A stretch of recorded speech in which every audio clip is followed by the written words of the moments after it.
With a growing number of Chinese citizens becoming wealthy enough to buy jewelry, demand for diamonds is growing. This year, leading diamond producer De Beers said it expects global demand for gems to rise by 4.5%, fueled by demand from emerging markets. Demand is also being held by improved credit conditions in India, the world's biggest diamond polishing market. Against that backdrop, quoted producers Gem Diamonds and Petra Diamonds have both seen strong growth in their share prices. This month, Gem Diamonds announced the opening of the Gargoule diamond mine in Botswana, which will be the first underground diamond mine in the country, a move the company described as a significant milestone. Analysts at FinCap have a buy rating on the shares with a 261 pence price, while Panmure Gordon raised its target on the shares to 256 pence recently, compared to last week's price of around 210 pence. Shares in Petra Diamonds were also in demand last week after it announced a major find from its Cullinan mine in South Africa. Petra said that the 232-carat diamond is of exceptional size and clarity. Although the company did not provide an estimated sale price for the diamond, analysts at Westhouse believe it could be worth up to $15 million. The broker upped its recommendation for the shares from add to buy after the announcement. Westhouse has a 230 pence target price on the shares, which were trading at around 200 pence at the end of last week. Diamonds are the asset everyone seemingly wants to invest in right now, with major mining companies performing better than ever. Edward Steck, an analyst at BMO Capital Markets, says diamonds have become one of the stronger performing commodities from a pricing perspective. Investors have felt that with a growing economic recovery, it is a good part of the mining market to be in. A cluster of smaller diamond producers, including Petra and Gem, have been among mining's brightest performers this year. Shares in the UK-listed miners have risen by 52% and 36% respectively, compared with the flat FTSE 350 mining index. Lucera Diamond, a Canadian producer with African mines, is up almost 40% this year after 2 successful auctions of rare stones and a third to come next month. Shares in Dominion Diamond, another mid-sized Canadian miner, have not performed so well, but the company beat estimates for its quarterly earnings this week. Auctions of big special stones, quote, are the cream on top of the pudding, and they do help to increase investor interest, unquote, Mr. Stagg says. Lucera has promised a special dividend based on its revenues from these special sales. While the US remains the largest diamond market, the emergence of the Chinese demand has been a boon for gem producers as for miners of all commodities. China's appetite for diamonds, based on growing long-term affluence, is seen as having further to run than, say, its demand for iron ore to build infrastructure. We see diamonds as a late development commodity, Bank of America analysts have said. Gem and Petra bought many of their mines, including Cullinan, famous for producing 2 of the diamonds in the British crown jewels from De Beers. Des Killerley, analyst at RBC Capital Markets, says the smaller producers have lower overheads and are focused on running mines in a different way. He says mine managers at De Beers were incentivized to produce tons and carats. They never knew the value of the output, he says. De Beers had it easy with many of its operations that were huge open pits. They didn't have to focus on costs as much. Gem opened its second mine, the underground Gargoule project in Botswana, on Friday. Mr. Killerley says the smaller diamond miners have pleased investors by delivering projects largely on time and budget, not easy, even for larger miners. Their projects are getting to the point where the risks are more manageable, he adds. They are now in a position where they're generating lots of cash or are close to doing so, and that means they're close to paying out dividends, which is something they were previously unable to do. Unfortunately, in any business, there are people who look to con people out of their hard-earned money, and within the diamond industry, you can times that by 10. Therefore, it's a real shame to see stories such as this, whereby innocent people are getting conned, and it gives everyone else in the industry a bad name. Always do your research before looking to invest and exercise caution. A crooked gem dealer who conned elderly investors into buying overpriced diamonds with their life savings as part of a £1 million fraud is facing jail. John Bishop, 32, cold called scores of victims from his sales office in Marbella to promise sky-high returns on their money. The year-long scam was masterminded by Bishop's friend, Adam Simmons, 28, and was based at the No. 1 Gems firm in Hove. One of their victims was a retired police officer who spent £140,000 on coloured stones worth little more than £10,000. Simmons was jailed in September last year, along with his father, Michael, brother-in-law Adam Leach, and colleague Lee Miller. Bishop was not arrested until October after returning to the UK from Spain. He denied involvement in the fraud, but was convicted of conspiracy to defraud and transferring criminal property after a trial at the Old Bailey. Judge Andrew Lee says he would sentence Bishop at Woolwich Crown Court.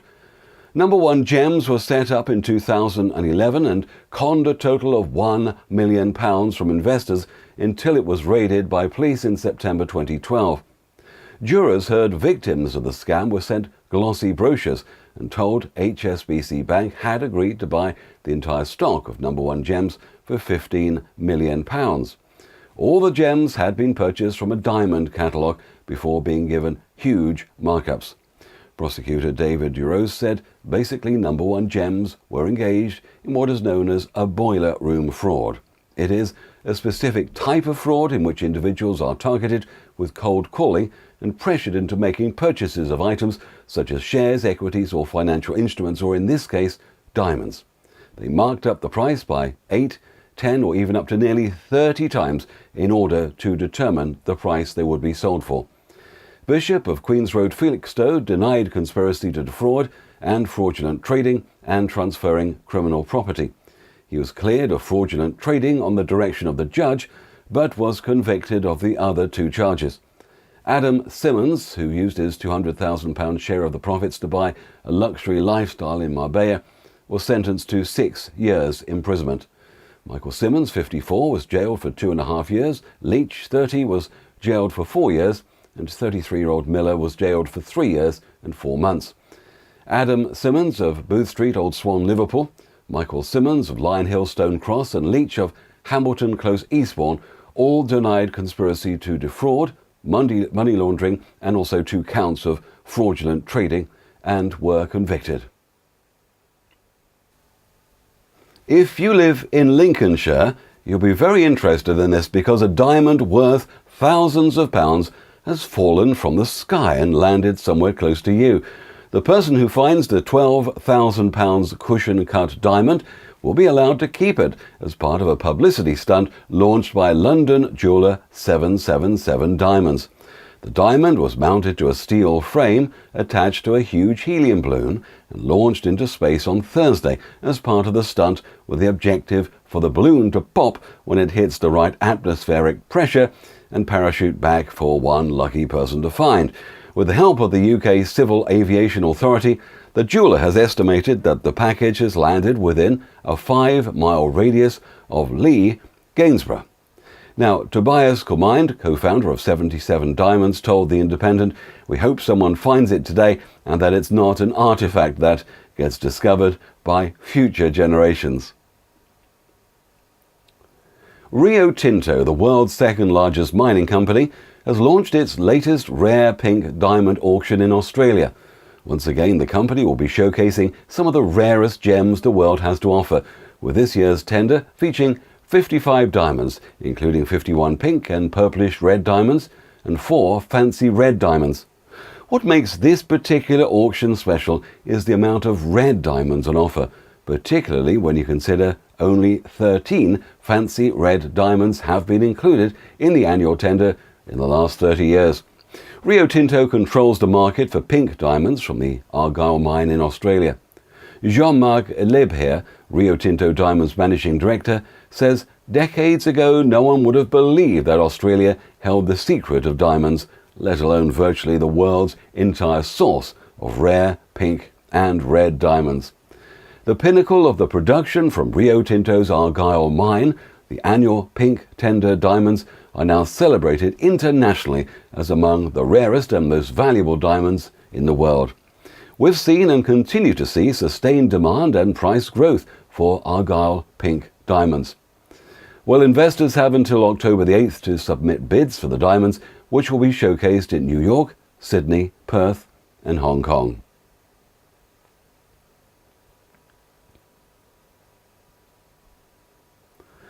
An unusually flawless pink diamond will headline Sotheby's autumn sale in Hong Kong and could become one of the most valuable gems ever sold if it reaches its low bid estimate of $1.5 million per carat.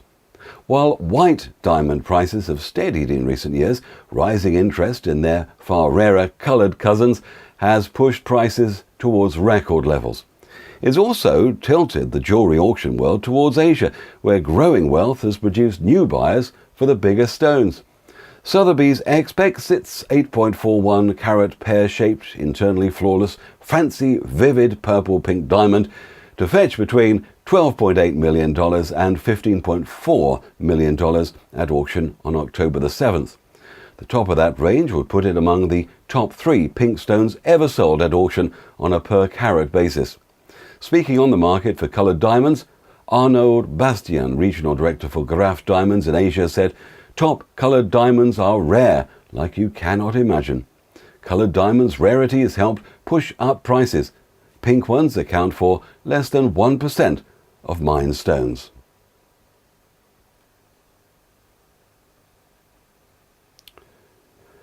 Beard's Jewellers are hosting a very special treasure hunt this month in aid of Maggie's cancer charity. The treasure hunt is taking place around Cheltenham and featuring 10 diamonds worth £1,000 apiece. Participants will be able to buy special luxury treasure maps from Beard's on the promenade and at Maggie's Cancer Centre in College Baths Road. The maps direct people to a general vicinity from where to start searching for diamonds. Clue makers wearing branded Maggie's uniforms will be positioned at different points across the town on September the 13th to offer extra help in the hunt in exchange for £5. Anna Mason, Centre fundraiser at Maggie's, said, "We're all very excited about the diamond rush at Maggie's and would like to thank everyone at Beard's for coming up with such a unique and fun challenge to support us. The finders of the diamonds will be able to have their stone crafted into a beautiful piece of unique jewellery." Zimbabwe plans to auction nearly 1 million carats of diamonds at the Dubai Diamond Exchange, or DDE. Anticipation is high, and experts believe that the 2-week auction will earn the country an average $100 per carat, compared to the previous best average of $76 per carat.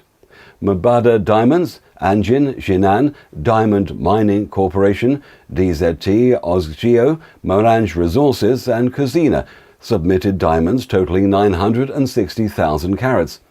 This will be the third sale this year, after the January auction grossed $70 million. The March auction grossed $29.2 million. According to the Sunday Mail, mining authorities have been holding high-level meetings to seek marketing alternatives aimed to push the average price per carat to over $100.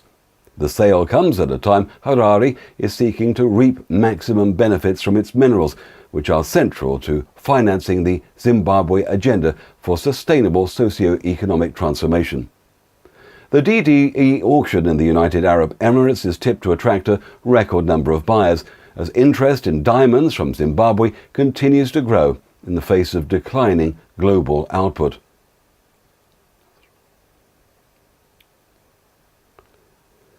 The new Nazrana Collections are based on 7 themes: love, infinity, heritage, spirituality, contemporary, floral, and men's luxury. Paola De Lucia, the international jewelry consultant for Nazrana, said, "We have taken many of the beautiful Indian traditions and designs and presented them in a contemporary manner. Each piece from the 7 collections is crafted to perfection for those who are looking for a unique gift for their loved ones." The 25th anniversary milestone also provided an opportunity for Rio Tinto Diamonds to reflect on a proud past and look to an exciting future, said Jean-Marc Lieberherr, the managing director of Rio Tinto Diamonds. The new Nazrana Collections are symbolic of our enduring partnership with India's diamond industry. They are the latest in a range of innovative marketing initiatives that have been built on a strong track record of working collaboratively with our Indian partners and the industry to create demand throughout the pipeline. 25 years ago, he said, very few people would have predicted that India would become the powerhouse of the diamond industry. We're so proud of being part of the journey, and we're excited to look to a future that encompasses many opportunities for the Indian diamond industry, from the mine to the market. There is exciting news coming from Dillon Prestige HQ this week, as Rav Dillon, CEO and founder, spoke about the company's upcoming auction in Dubai, set to take place in January next year. So far, we've had a huge amount of interest, said Mr. Dillon. Demand for precious stones, particularly coloured diamonds, is at an all-time high right now. Major auctions from the likes of Sotheby's and Christie's have recently seen diamonds go for record prices. Last year, a pink diamond nicknamed the Pink Dream broke all records, selling for a massive $83 million, and we anticipate demand will be high in Dubai next year. When asked what sort of stones people could expect to see at the auction, Mr. Dillon commented that precious yellow diamonds would be taking centre stage at the event. Demand for yellow diamonds in the Far East and China is booming right now. Successful campaigns by Tiffany and other major companies have seen demand for coloured diamond engagement rings go through the roof, and we expect our diamonds to sell well at auction, he said. The highlight of the auction will be 2 prestigious pink diamonds from the Argyle mine in Australia, which Rav Dillon hopes will go for over £100,000. Pink diamonds are what everyone wants to invest in right now, says Mr. Dillon. With the Argyle mine set to close in 2020, they are becoming increasingly limited, and at the present time, they are an investor's dream.